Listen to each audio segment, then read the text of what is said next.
প্রধানমন্ত্রী তারেক রহমানের হাত থেকে কৃষক কার্ড গ্রহণ করে আলোচনায় আসা কৃষক কবির হোসেন আর নেই। মঙ্গলবার রাত ৮টার দিকে টাঙ্গাইল সদর উপজেলার গারিন্দা ইউনিয়নের তারটিয়া গ্রামে নিজ বাড়িতে হৃদরোগে আক্রান্ত হয়ে তিনি মৃত্যুবরণ করেন। মৃত্যুর কয়েক ঘন্টা আগেও নিজের অসুস্থতার কথা জানিয়ে সামাজিক মাধ্যমে সবার কাছে দোয়া চেয়েছিলেন কবির হোসেন। এরপর রাতে হৃদরোগে আক্রান্ত হয়ে তার মৃত্যু হয়। গত ১৪ এপ্রিল কৃষক কার্ড গ্রহণের একটি ঘটনাকে কেন্দ্র করে সামাজিক মাধ্যমে ব্যাপক আলোচনা আসেন কবির হোসেন। পরে তাকে নিয়ে নানা বিতর্ক ও প্রচারণা ছড়িয়ে পড়ে।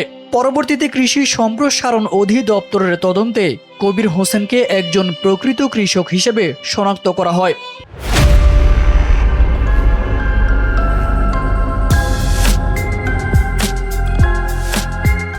তদন্ত প্রতিবেদনে উল্লেখ করা হয়, তিনি দীর্ঘদিন ধরে কৃষি কাজের সঙ্গে সম্পৃক্ত ছিলেন এবং নিজ জমিসহ বিভিন্ন কৃষি কার্যক্রমে সক্রিয়ভাবে অংশগ্রহণ করতেন। তার কৃষক পরিচয়ের সত্যতা নিশ্চিত হলে তাকে ঘিরে তৈরি হওয়া বিতর্কের অবসান ঘটে। এদিকে কবির হোসেনের মৃত্যুতে গভীর শোক ও দুঃখ প্রকাশ করেছেন মৎস্য ও প্রাণী সম্পদ মন্ত্রণালয়ের প্রতিমন্ত্রী ও টাঙ্গাইল ৫ আসনের সংসদ সদস্য সুলতান সালাউদ্দিন টুকু।